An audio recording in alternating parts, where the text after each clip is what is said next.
Many, many thanks, Professor Werner. Many, many thanks, Dr. Merz. Too much of honor for me. It's a unique feeling to talk to such a community. And of course, one has to be nervous if one is not completely cold, which of course I am not. I do not want to point out special guests, as is typical for political meetings. You are all so important for us, and I'm so happy to see so many of my robot research colleagues, as well as representatives of companies and so on. When my co-workers sometime asked me whether it would be a good idea to organize a symposium towards the end of my career in DLR, I was a little bit restrictive, because I said, well, I know these kind of meetings, it's kind of a farewell party, and then there are so many fairy tales told and lies and stories, and I have a horror concerning that. And of course the imagination that I would have to leave the Institute before the age of 85 was a nightmare also. But then the co-workers told me, no, the goal is a more different one. It would be so great to bring all, or not all, but a number of the most prominent robotic researchers to Oberpfaffenhofen, and hear in a condensed form what they are doing, what their state is, and at the same time we might present our results, and this would be a good idea. And of course, months before you are leaving, which presumably will be mid of next year.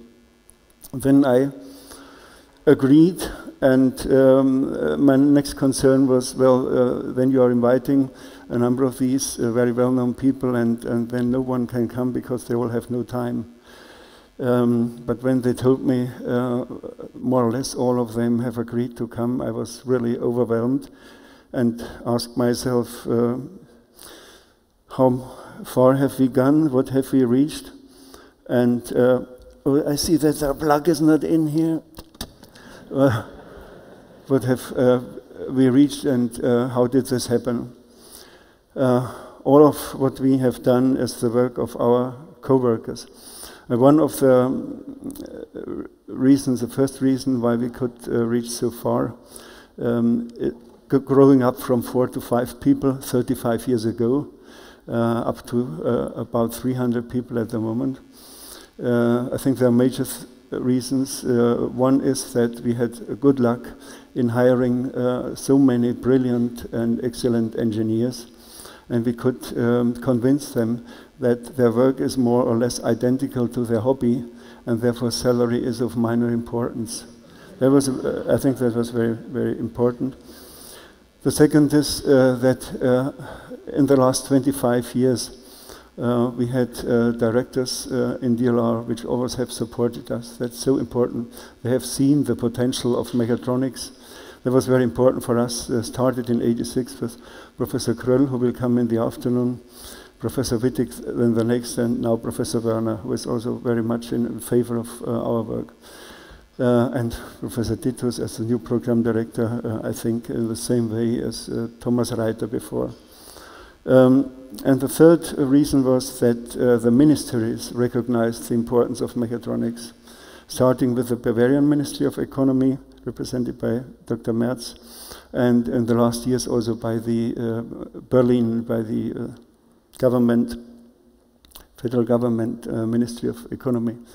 And they all gave us additional funding, and that was excellent and helped us quite a lot.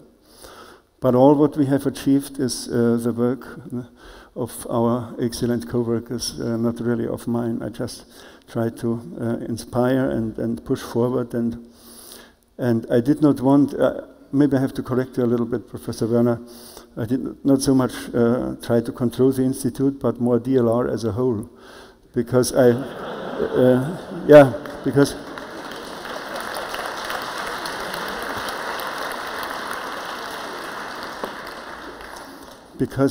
what I wanted to push forward are synergies between the different fields. And sometimes this is not quite so easy, so we have put energy in that. Okay, now I hope that we have 2 interesting days. I would cordially thank the organization committee for doing such an excellent job. I would like to thank Monika Grautstrunk, I don't know where she is, chief of the flight operations here, for giving us this new hall, which is not really officially open so far, and the colleagues from the construction management, and Mr. Seliger, and there are a number of them who helped quite a bit to make this happen. Yeah. I think I might switch over directly to the short overview. The chairman tells me that he has to switch off if time is running out. And he will all of a sudden present then completely different view graphs. So I hope that I can avoid that.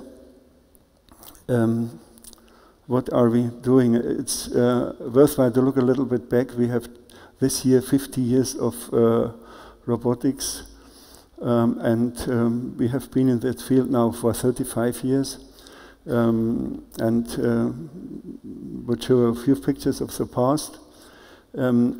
Concerning the present situation of the center, we are called a center now, no longer an institute, because we have been extended quite a bit. But you see, we have more or less 3 columns. There is on the left side the system dynamics and control, headed by Dr. Bals, where we have space dynamics, vehicle system dynamics and flight system dynamics.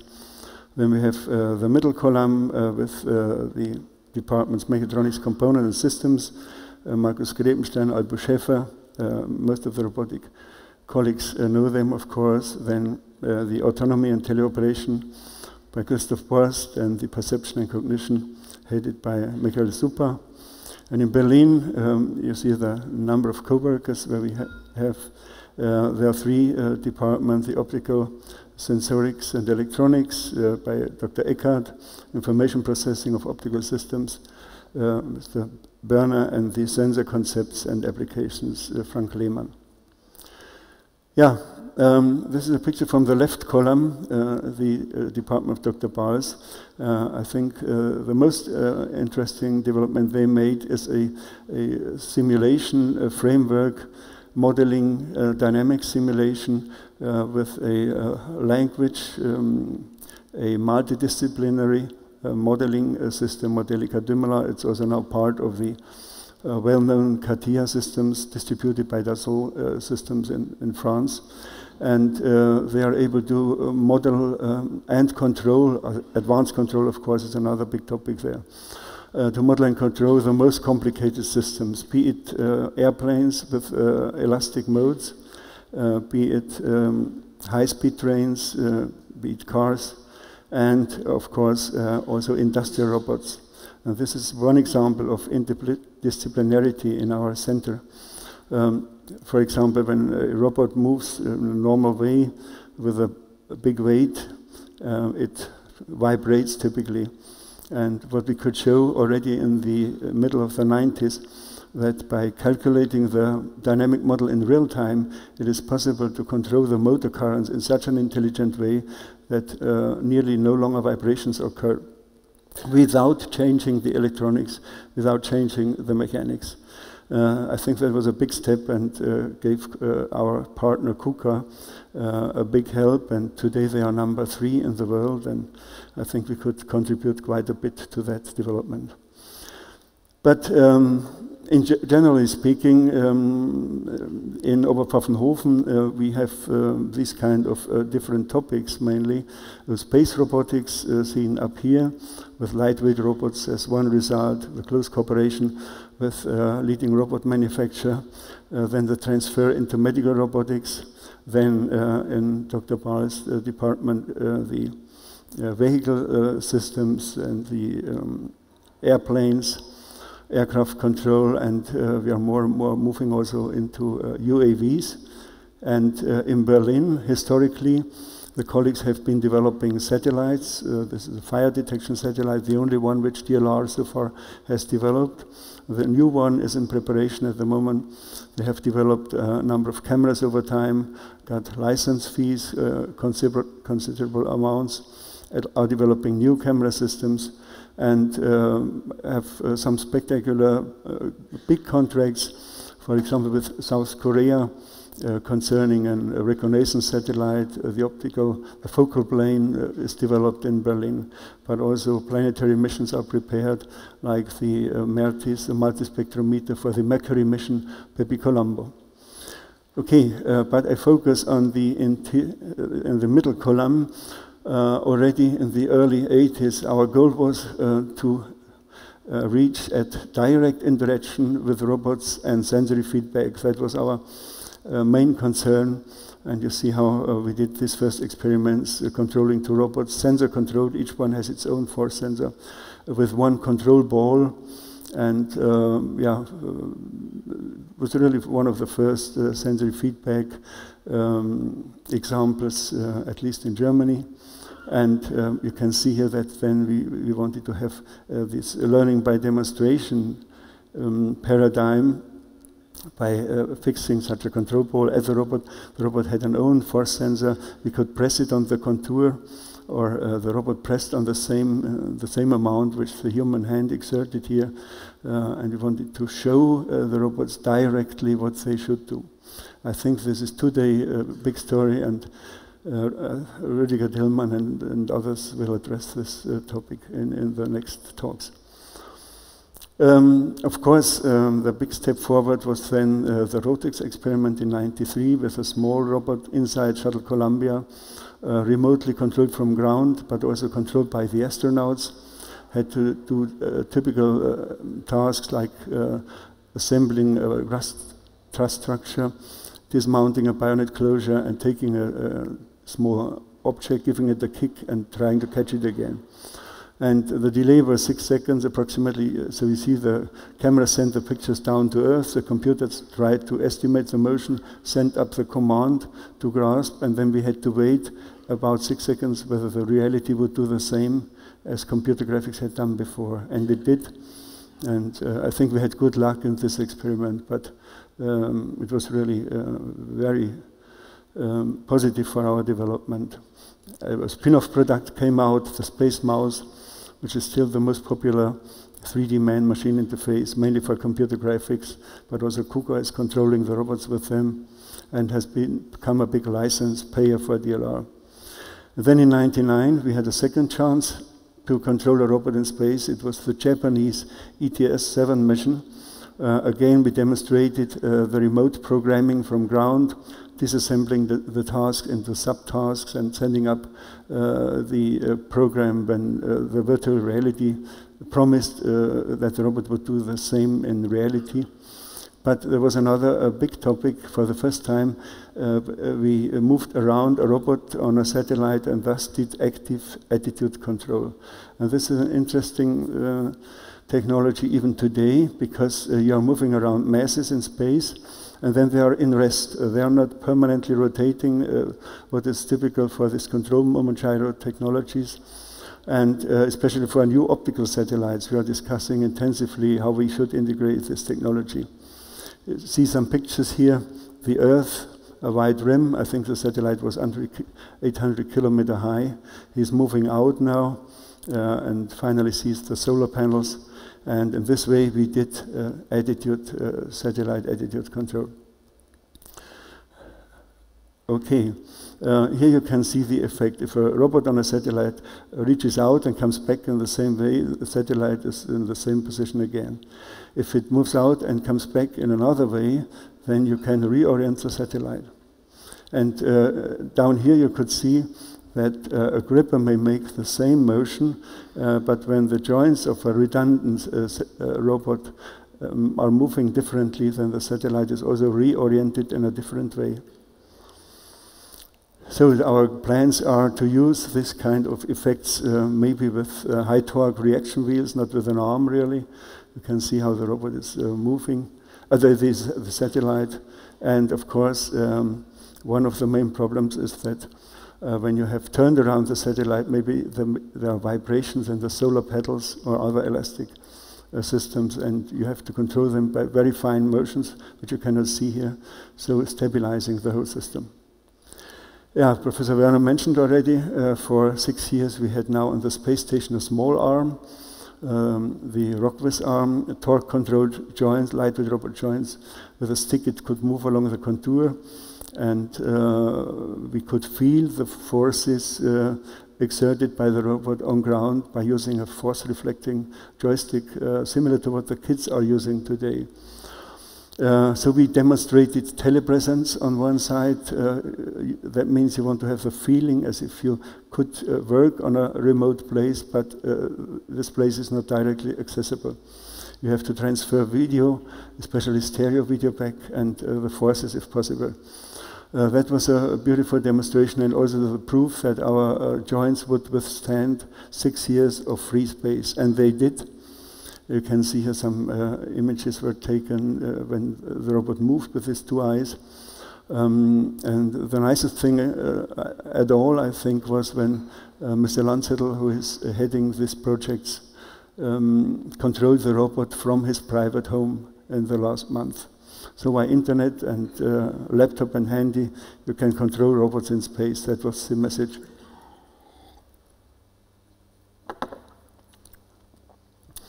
Yeah, and the Russians, thanks to them, brought the system back, and we installed it in our cellar, and immediately it moved out of its zero position as if it had never been in space. Quite remarkable. There are not many examples where technical systems come back from space.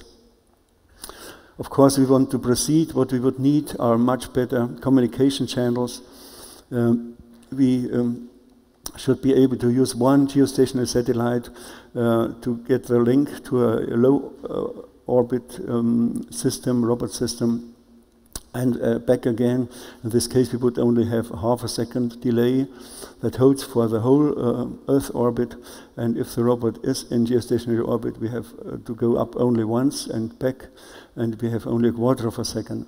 But these communication structures are not yet available. That's our big hope for the future, that it will come. And of course, we also hope that our capture tool will one day become a business case. The capture tool has developed for these situations where elderly satellites are running out of code gas, and we are approaching them with a new satellite. We are docking there fully automatically with a number of sensors, and then take over the attitude control, maybe over years, with an ionic thruster based on the solar panels here. No more code gas. You need only small torques in these applications. Yeah, the next mission should be the DEUS mission. Professor Werner mentioned it already. Bring a target satellite with the servicer into space, or maybe flying towards a system which is already up there, catching it, releasing it, maybe deorbit with the system, or just fix something at this system. So there are many alternatives. But we have to do something in space. We cannot always send up new systems. They are colliding. We have to operate from ground. That's our story and our message since more than 20 years. But the other nations are doing the same. Meanwhile, America, NASA, has flown already maybe a simpler system, and the Chinese were doing it in the next years too. We are now also interested in controlling robot systems on ground of the Earth, or later on a planet, by some control devices in zero gravity. For example, force-reflecting systems in zero gravity may be a problem due to the missing gravity there. And ESA has a program. It aims already at the situation where robots, where astronauts are flying around Mars, but in the first step they're sending down a robot and they're controlling it from the orbiter. That's the idea behind. Concerning the developments we have made, inspired by space, I think the lightweight robots and hands are the most interesting ones. Space has been a real technology driver here. There were 3 generations. You saw it at the entrance, starting in the 80s already, but the first was finished in 91, second generation in 98, and now we have lightweight robot 3. The breakthrough came with the developed motors here in the institute, because we found that motors for robots so far have just been taken, what was available, but to have a specific design for robot behavior was not seeable before. Specific design means a robot does not have to turn around a few hundred times per minute or so, or 1,000 times, but he needs high dynamics. Fairly slow motion, high dynamics, should have low weight, low power consumption, and be optimized for the permanently reversing motion. That's very critical. And you have this goal in the control of airplanes also, in the rudders, permanently reversing. So we have very nice synergies here. And torque control, and then the second generation was the first one. There were still commercially available motors, but we had already torque control, and went into this new field of joint torque-based impedance control, as we call it. We based our work, of course, quite a bit on Osama Khatib's work in the operational space. He had a somewhat different formulation here. He was shaping the mass matrix. We leave the mass matrix typically as it is. Then we have this fairly simple equation that all has to do with the imagination. You want the robot end effector to make a certain motion in space, and then you calculate which kind of vertical force should attack here to generate this motion, and then you calculate this down to the joint torques and control the torques, in our case, in 3 kilohertz. And you see here the normal vibration of the robot and how nicely it reacts when you hit it. I think I skip this equation. What is important, it's not a miracle what we are doing there, but we see that these systems perform very well for small, medium stiffnesses, this compliant behavior. They are good, very good in contact. They have some limitations for large stiffness and some limitations maybe for positioning accuracy, but positioning accuracy, I think, is not the extremely most important topic, but the cooperation with the environment. Then we found out that the arms are not dangerous. Most of you know these experiments by Sami Haddadin, or here the zero gravity behavior. You see the damping programmable by a few lines of code, different stiffness, different damping, different friction, artificial friction. We found out that these robots are programmable by demonstration, by taking it with a human hand. We introduced vision and are convinced that for robots to move on in the assembly lines, especially in assembly, it's important that they combine vision and force feedback. And you see how gently they insert here the particles. This one on the left side had no camera, so he had to try a little bit, and in the second trial he gets it. But it looks like games, but when Daimler now says probably they might do all their automatic gearing assembly in the next years with these two-armed lightweight robot systems, then this of course would be an enormous success for us too, and for space technology, because on a press conference Daimler said already this is a real result we get from space technology, and so we are hoping that this works, that the space would be much smaller than the present space needed for the assembly of these systems. Concerning the hands, very briefly, there have also been several generations. We had tendon-driven hands. These are all modular hands, so everything is contained in the palm, what concerns drive mechanisms. We had tendon-driven hands. We went back to double bevel gearings and so on. It's not completely clear what is the best solution. We developed a Robonaut hand for ESA, and we are now moving to 5-finger hands, also commercializing them to a certain extent. You see here the Dex hand.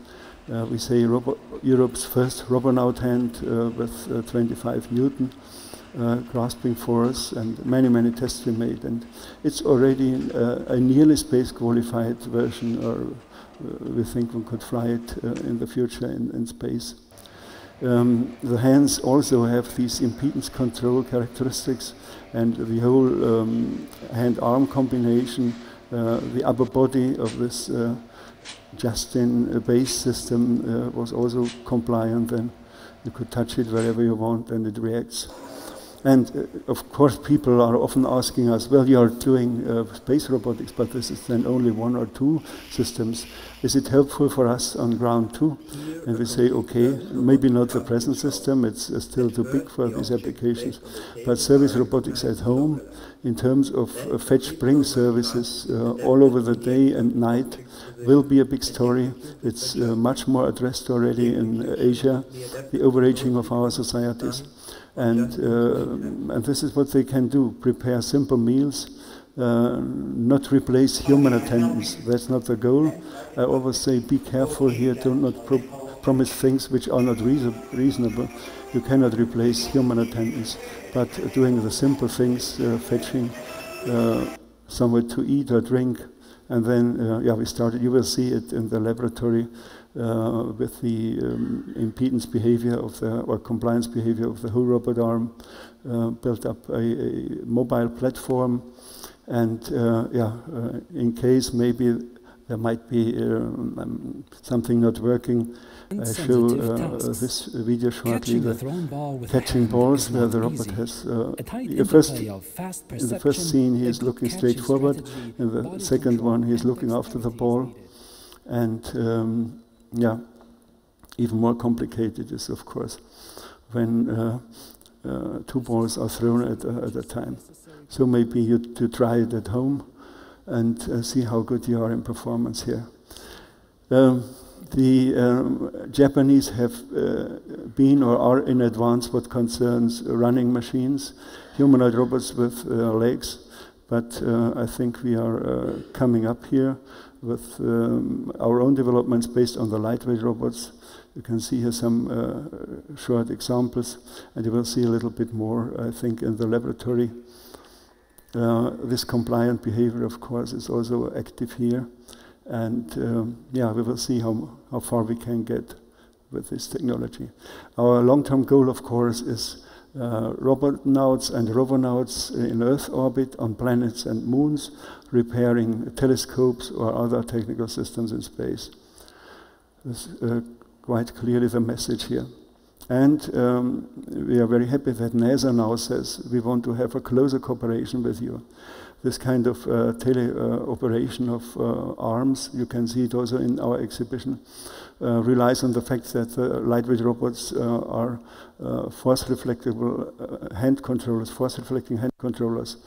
And so the offer of NASA is now to control their robonaut on the space station from ground, from our laboratory with this technology.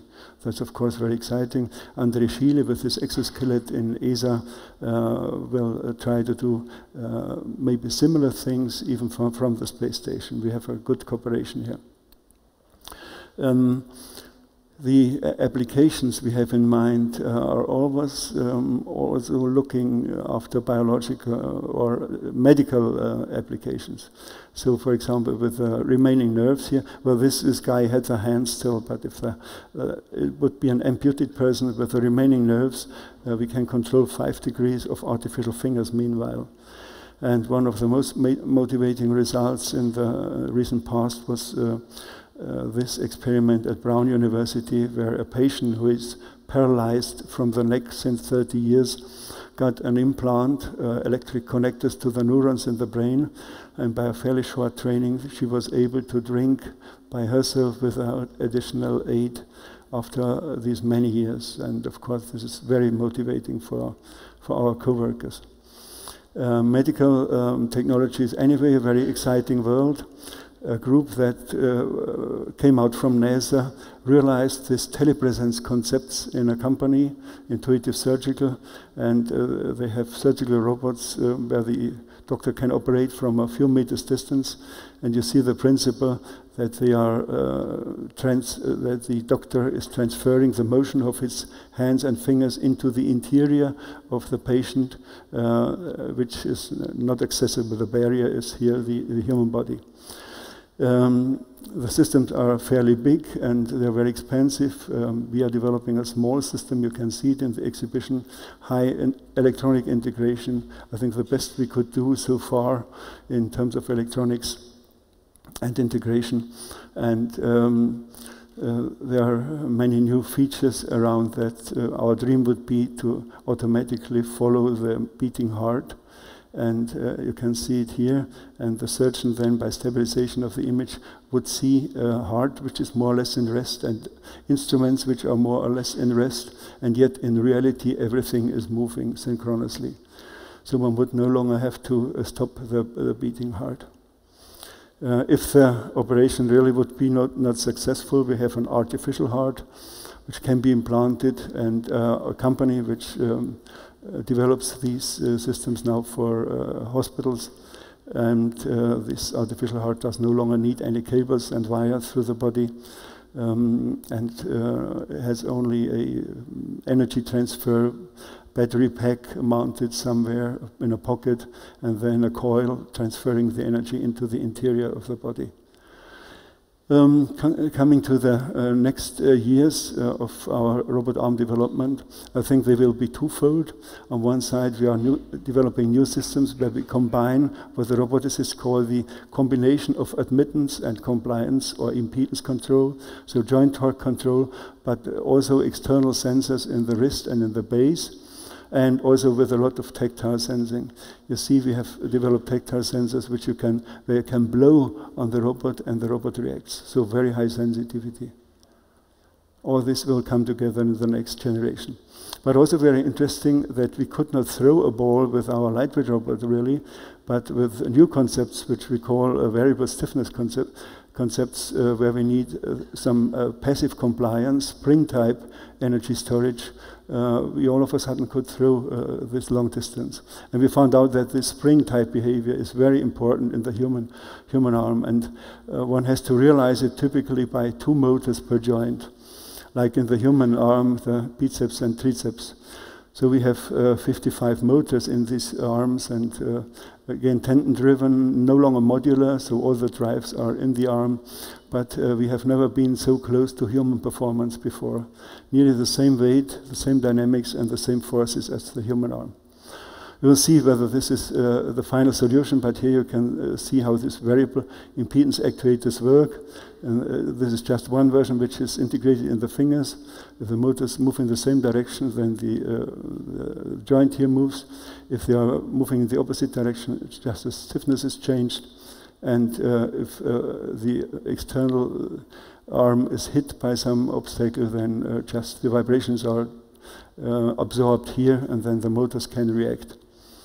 The other alternative which we have in the underarm and wrist is with 2 motors, where both of them are pushing and pulling bidirectionally. And again, we can change stiffness, and again, we can absorb the vibrations of the load here via the springs. And the third principle, which is in the upper arm, is of this type, the adjustable stiffness, where we have just one small motor for changing the stiffness and the other one doing the motion. Okay, this is how the arms look like. They are very compliant, but a natural compliance. They do not react when the sensors react, but they are inherently compliant, and this is very important. We were very surprised when this video was published on the internet. I think we had 100,000 calls in 2 days, and the Army was very interested in US because they say these robots apparently can be hit by a hammer or something like that, and do not really have a harm. Herr Albeschäfer, wie lange darf ich noch? Approximately 5 minutes? Okay, yeah, 10 minutes, that would be great. Mobile systems and world modeling, a very interesting topic. We are working on a mission together with the Japanese called Hayabusa. The mission would be to fly to an asteroid, set down this kind of box, and then it should jump over this asteroid. And of course, it should not jump too wide. because otherwise it might leave the asteroid. There's very low gravity. We will make parabolic flights in the future, and we're developing kind of an excenter mechanism which lets this box jump around the asteroid. We have developed 6-legged crawlers which show up the same compliance behavior as all our robots do. You can see here how you can press them. They are developed out of the fingers of our hands. And what you also can see is a stereo camera here. And of course, they have to find out their way through the environment. And this is done by an algorithm which is very interesting, the so-called semi-global matching. A lot of experts say it's the best stereo matching available at the moment. At last, the photogrammetric week, the statements were given by one of the big figures in Germany here. You can see that the robot in real time finds out a model of the environment, and then of course he sees that he can move not really reasonably here, but here around. He has seen now the second rock, and he can find its way. I think you will see also a demonstration in the afternoon. And in Germany, unfortunately, that was a 6-legged walking machine. Unfortunately, we have no 4-legged walking machines apart from this Dragon in north of Bavaria, which we helped in developing. Dragon with really 4 legs, several tons of weight, 16 meters long. Quite amazing. But as I said, we have no other 4-legged walking machines of the big style here in Germany. We did the simulation of their motion, and we are providing now the automatic docking of the Dragon onto a car which transports it over a bigger distance. So very remarkable, in my opinion. What concerns us a little bit is the situation with the originally planned first European Mars rover called ExoMars, the mission. We have developing a few years now in the development of this rover, providing the first engineering model with all our drive technology, and now in the last 2 years having a mock-up or a test system which we can also see in a special test bed where we change the sands every few weeks, so a lot of work, and the mobility has been tested and so on. But as it looks like now, maybe Europe will not really have a Mars rover. Joint mission is in discussion with NASA. Maybe Richard Wolpe can tell us a little bit more in the afternoon. Would be, of course, very sad for us if there would be no European system flying. We are in a position to simulate and optimize the design of these rovers. This is the type of the NASA rovers typically. This is the ExoMars rover, and we can say for a certain percentage of rocks of a certain size and for a certain percentage of sand, what is the optimal length of these distances here, the width of the rover and so on. And you see, these are genetic algorithms. And nominally, the rover looked like that. And finally, this optimization came out. So even ExoMars rover would be optimizable. We hope that a system will fly. Another exciting topic we are working on is rover technology for the moon. There's a project, the next lunar lander mission, and we were involved in the design of this mobile payload element, a 4-wheeled rover. And again, we have the same situation. Each wheel is driven separately, is steered separately, and the same with the Mars rover. And we do not know whether this mission will really happen, but quite interestingly, there is a group of young people who want to take part in the Google Lunar X Prize. So Google has called out for tender a prize, $20 million, I think, for the first who flies to moon and drives around and sends pictures to Earth. And we are supporting this team, and in very short time, together with them, we built up a rover of this type, and you can also see it in the exhibition. Again, coming back to automotive, wheel hub motors were already in the Apollo lunar cars. Side stick control a single control, at least of the axis. There were cars in Germany which very early, around 1900, had already wheel hub motors. Not many people know that. And we decided to build a robomobile which follows these concepts. Everything is in the wheels. There are only 4 wheels. Drive, steering, damping, braking. And there is only a central computer does the inverse dynamic model and transfers the joystick commands together with the environment sensory information into a fine path planning command. I do not go into details, but on the first shot, this car drove around. It can turn on spot. It can move sideways. It can do the crab motion, the slide angle, and so on. And we have now cameras everywhere. And we will use this stereo algorithm quite widely for the system. And interestingly enough, that you can see here pictures which Daimler made. The algorithm is much better than classical correlation.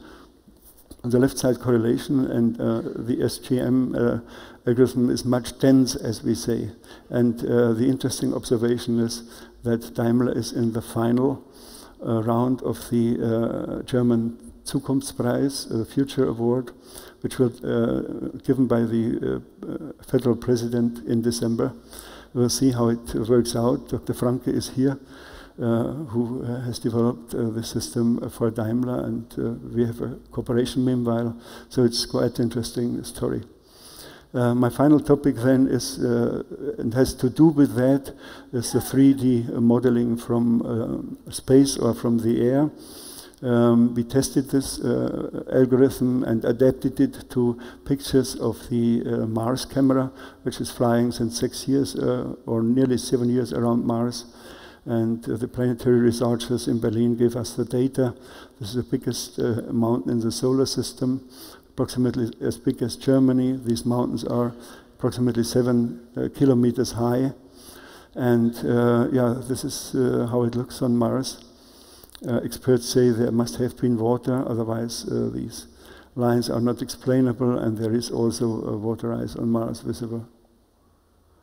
And we modeled mountains from an orbiter around the Earth in 30 to 40 centimeters and had it in the internet interactively.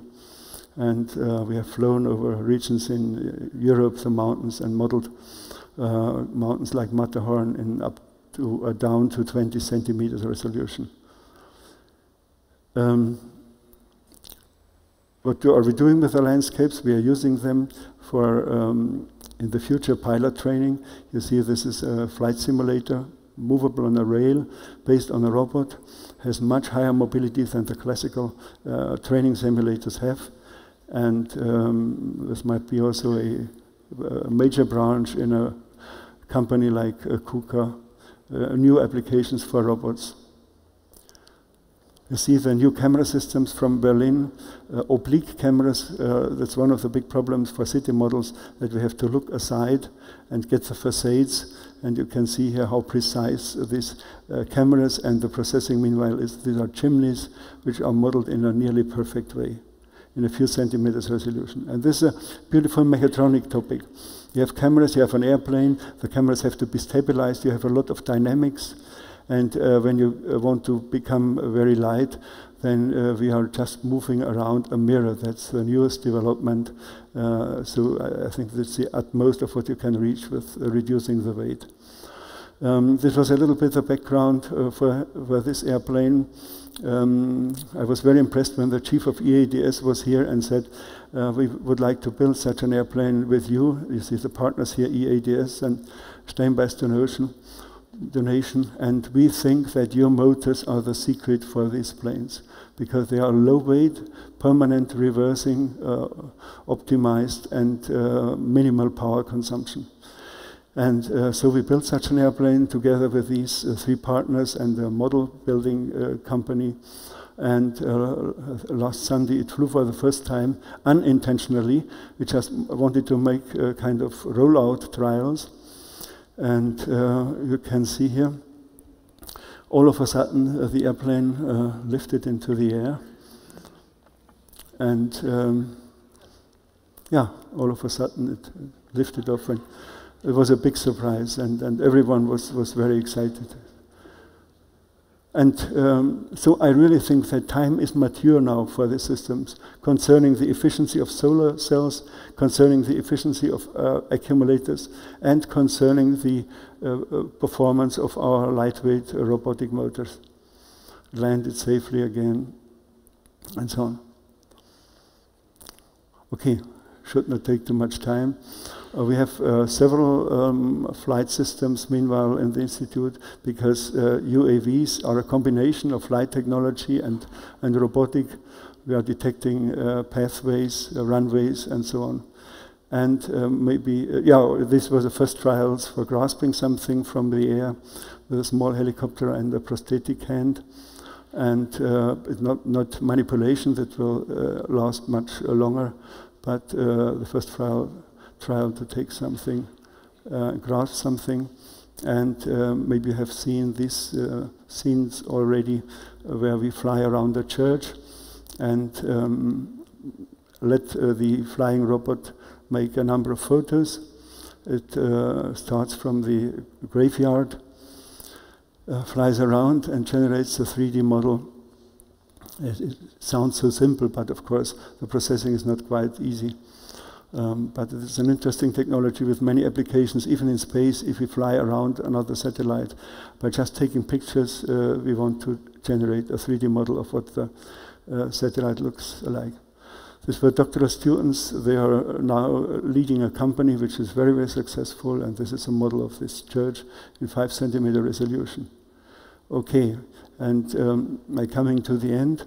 What we are interested in is the multi-scale, multi-sensory world modeling. That is from landscapes and cities down to buildings from the outside, buildings from the inside. We use laser scanners here, which originally came out of the Technical University of Munich for a robot, for a mobile robot. Combine it with cameras, and as you can see here, we are moving with a hand, for example, around such a device. And in real time, it generates a 3D model of the object. In a former version, we had to track this modeler. Meanwhile, we compute the motion completely out of the images. We are talking about ego motion. And of course, this goes then finally a little bit into what I would call a hobby, the digital cultural heritage, modeling churches and famous buildings in millimeter or sub-millimeter resolution. But it's not just a little bit a hobby. It gives also a lot of credit to robotics and space technology, because we always explain these technologies originally come from space. We have modeled the Mars, and they come from robotics, and I found in the public always a lot of interest. Okay, my resume very shortly. Mechatronics aims at the development of different intelligent mechanisms, robotic technologies being the most challenging form. In our center, we make use of DLR's really unique chance to generate mechatronic cross-transfer synergies of the widest type. This is one of the big wishes, I think, of Professor Werner for space systems, space robotics, terrestrial and service robotics, up to surgery and prosthetics, aircraft and UAV design and control, innovative mobility on ground, and multi-scale 3D world modeling, to mention just a few of them. Thank you very much for your attention.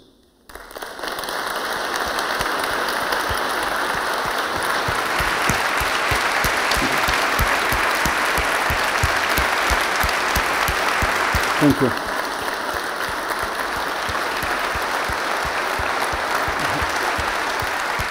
Thank you.